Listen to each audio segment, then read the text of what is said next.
Hello everyone, कैसे हैं आप सब और क्या हाल समाचार हैं आपके। देखिए, एक ऐसा पेनी स्टॉक जिसने 6 महीने में 378.82% का रिटर्न दिया है। अप्रैल में इस कंपनी के शेयर 8 रुपीज़ के पास ट्रेड कर रहे थे और आज 40 रुपीज़ के पास। जी हाँ, मैं बात कर रहा हूँ रतन इंडिया इंटरप्राइजेस की। आगे क्या होने वाला है शेयर, क्या यहाँ से पैसे बनाए जा सकते हैं, क्या अवॉइड करना है, जानेंगे सब कुछ इस वीडियो में। साथ ही साथ पूरे रतन इंडिया ग्रुप का ऑपरेशन करेंगे ताकि आप आसानी से डिसीजन ले सकें कि यहाँ आप इन्वेस्ट करें या ना करें। तो मैं मुकुल अग्रवाल आपका आप ही के यूट्यूब चैनल में स्वागत करता हूँ। जो भी नए लोग हैं चैनल को सब्सक्राइब करें, बेल आइकॉन हिट करें और रात के 8:30 बजे का शो कभी मिस ना करें, जहाँ देते हैं कुछ ट्रेड हमारी फैमिली पैसे कमा सके। स्टॉक मार्केट की किसी भी ब्रेकिंग न्यूज़ के लिए ट्विटर और टेलीग्राम से जुड़ जाइए। सारी न्यूज़ सबसे पहले सिर्फ आपके पास रहेगी।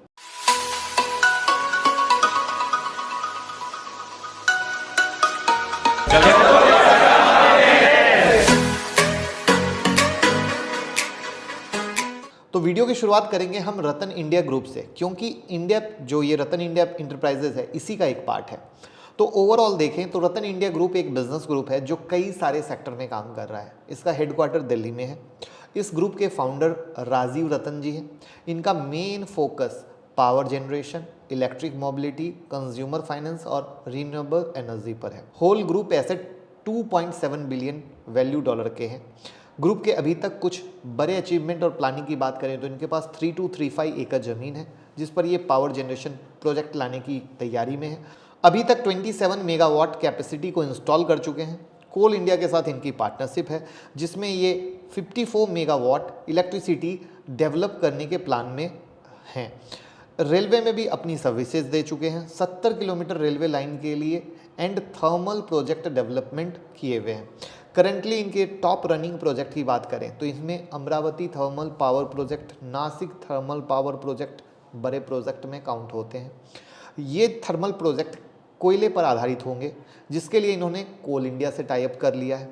अब चलते हैं इनके यूनिट कंपनियों को देख लेते हैं और इस ग्रुप में रतन इंडिया पावर लिमिटेड, रतन एंटरप्राइजेस, रतन इंडिया फाइनेंस, रतन इंडिया इंफ्रा मेजर है। लेकिन स्टॉक मार्केट में इस ग्रुप के ओनली 2 यूनिट ही लिस्टेड हैं। पहला है रतन इंडिया इंटरप्राइजेस, दूसरा है रतन इंडिया पावर।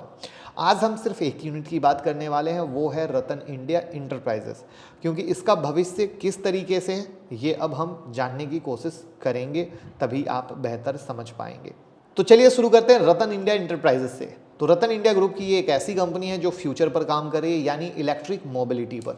आपको यहाँ बता दें कि पहले इस कंपनी का नाम रतन इंडिया इंफ्रास्ट्रक्चर लिमिटेड था, जो 7 अप्रैल 2021 से चेंज कर दिया गया था और अब रतन इंडिया इंटरप्राइजेज हो गया है। नाम चेंज करने के पीछे ये माना जा रहा है कि कंपनी ने अपना काम चेंज किया है, इसलिए अपना नाम भी चेंज कर दिया है। तो आइए अब हम इनके काम को देख लेते हैं। तो इन्होंने देश की सबसे पहली इलेक्ट्रिक बाइक लॉन्च की है जो कि रिवॉल्ट मोटरसाइकिल है। हालांकि इलेक्ट्रिक व्हीकल सेगमेंट में इस कंपनी को बड़ी बड़ी कंपनियों से टक्कर मिलने वाली है, लेकिन ये 2 व्हीलर सेगमेंट पर काम कर रही है जहां पर अभी वो घमासान नहीं मची जो मचेगी। ज़्यादातर 2 व्हीलर में आपको स्कूटी देखने को मिलती है, लेकिन ये बाइक देने वाले हैं और बाइक पर काम कर रहे हैं। अभी सेगमेंट में लीड करने के लिए इनके क्या प्लान है, हम इसको समझने की कोशिश करते हैं। देखिए, जो ईवी बिजनेस है यहाँ पर 150 करोड़ का इन्वेस्टमेंट कर रहे हैं। पावर बिजनेस को वापस पटरी पर लाने की कोशिश कर रहे हैं। रिवॉल्ट इंटेलीकॉप में 33.3% की हिस्सेदारी को बढ़ाकर 43% करने का प्लान है। अगर आज के डेट में बात करें तो रिवॉल्ट 2 व्हीलर की 7% का मार्केट शेयर है। इंडियन मार्केट में अपने मार्केट शेयर को बढ़ाने में कोशिश में लगे हैं। पावर बिजनेस में 22% की हिस्सेदारी है जो कि इस कंपनी को बहुत ज़्यादा सपोर्ट करती है, यानी रिस्क को एलिमिनेट करती है। अब यहाँ पर हम इंडिया में इलेक्ट्रिक मोबिलिटी की ग्रोथ को देखते हैं और जानते हैं कैसे ये कंपनी अपने आप को ग्रोथ में इन्वॉल्व करने की कोशिश कर रही है।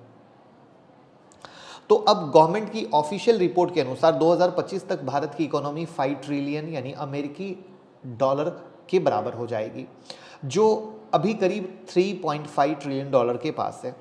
इकोनॉमी ग्रोथ होने में सबसे ज़्यादा हाथ इलेक्ट्रिक मोबिलिटी और आईटी सेक्टर का माना जा रहा है और ये कंपनी इन दोनों सेक्टर में अपनी रीच को बढ़ाने की कोशिश में लगा। इस पहल में उन्होंने 2 प्रोडक्ट लॉन्च किए। पहला रिवोल्ट बाइक जो कि देश की पहली इलेक्ट्रिक बाइक है और दूसरा मेट्रोनेट जो कि एक एडवांस टेक्नोलॉजी से लैस ड्रोन प्रोजेक्ट है। अब इन दोनों प्रोडक्ट को डिटेल में समझते हैं। रिवोल्ट बाइक इसी साल 2021 में इस कंपनी ने रिवोल्ट इंटेलीकॉप प्राइवेट लिमिटेड एक्वायर किया था। जैसा कि हमने आपको पहले भी बताया था कि इसके साथ 22 जुलाई 2021 को कंपनी ने अनाउंस किया था कि कंपनी ने डोमिनोज के साथ पार्टनरशिप कर ली। डोमिनोज ने अपनी डिलीवरी एक्सपेंस को कम करने के लिए ये कदम उठाया।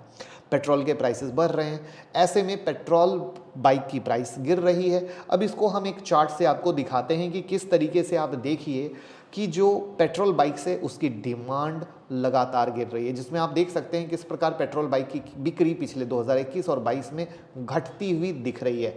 2019 में रिकॉर्ड तौर 2 व्हीलर बिक्री आप देख सकते हैं और 2019 के फाइनेंशियल ईयर में 2.12 करोड़ यूनिट गाड़ियां बिकी। उसके बाद 2020 में कम हुआ, 2021 में और कम हुआ और 2022 में और भी कम है। ईवी एडॉप्शन बहुत बड़ा रीज़न है जिसका सबसे बड़ा इम्पैक्ट पड़ा है और रीज़न ड्राइव सस्ते हैं। फॉर एग्जांपल आज की डेट में अगर आप पेट्रोल बाइक से 100 किलोमीटर की दूरी तय करनी है तो आपको लगभग 250 रुपये का पेट्रोल लग जाएगा, लेकिन इलेक्ट्रिक बाइक से 100 किलोमीटर की दूरी आप सिर्फ 10 रुपीज़ की लाइट खर्चा करके कर सकते हो। तो कितना बड़ा फ़र्क है ये आपके सामने है।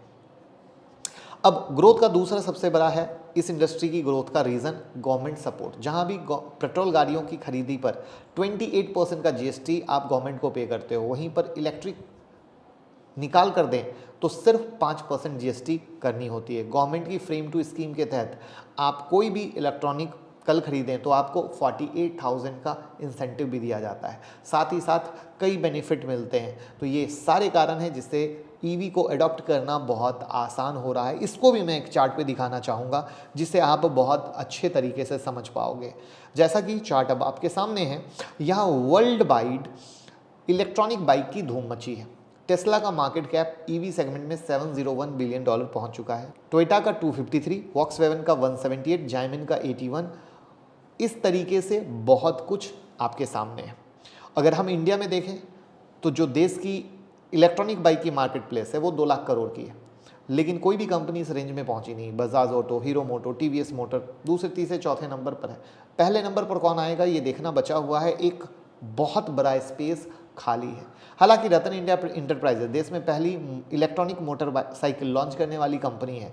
ये आगे देखने वाली बात होगी, लीड कर पाती है नहीं कर पाती है, क्योंकि कोई जो पुरानी कंपनियां पीछे तो रहेंगी नहीं।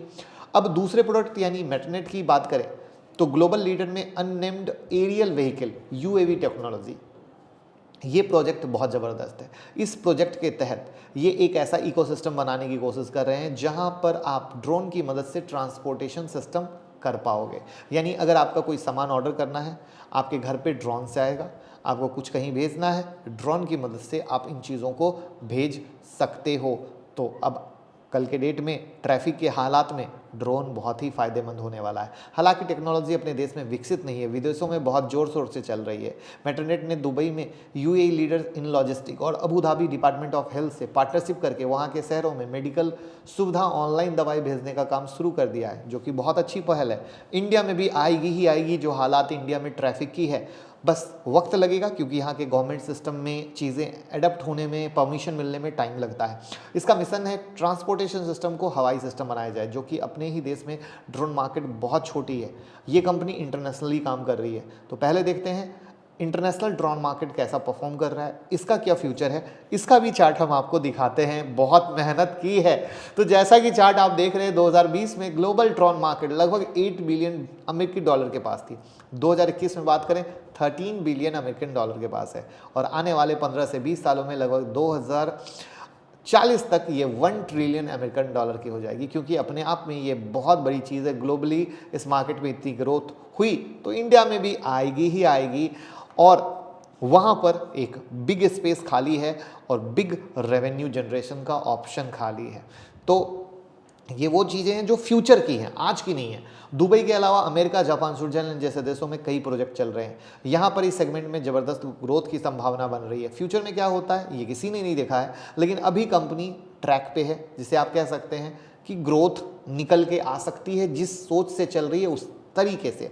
अब अगर इनके फाइनेंशियल कंडीशन पे आप नज़र डालेंगे तो यहाँ पर आप पाएंगे नेट इनकम 2018 लॉस, 2019 लॉस, लेकिन 2020 में वो लॉस बहुत कम हुआ और 2021 में लॉस नहीं है। वहीं पर अगर आप इनके होल्डिंग्स पे नज़र डालो तो प्रमोटर होल्डिंग 74.80 पकड़ के है, यानी प्रमोटर माल पकड़ के बैठा है। तो आप फाइनेंशियल डेटा में देख सकते हैं कि 74% के साथ प्रमोटर हैं, यानी ग्रोथ की उम्मीद है तभी माल नहीं छोड़ा है, क्योंकि मोस्टली प्रमोटर तभी होल्ड करते हैं जब उन्हें अपने काम पर भरोसा होता है, उन्हें लगता है कि ग्रोथ होने वाली है। तो ये थी रतन इंडिया ग्रुप की एक detail case study. I hope हर एक पॉइंट क्लियर हुआ हो, कंपनी से अच्छे तरीके से दोस्ती हुई हो। अगर आपके लाइफ में 1% का भी वैल्यू एडिशन किया हो तो लाइक कमेंट शेयर कर दीजिएगा। और trading account, demat account open करने के लिए लिंक डिस्क्रिप्शन में है, ओपन करें। भाई के साथ हमें भी प्यार लगेगा और हमें भी लगेगा हमारी फैमिली हमें सपोर्ट कर रही है। और वीडियो को इतना शेयर करें जिससे हर लोगों को इस तरह की यूनिक चीज़ें सीखने को मिले। Thank you so much.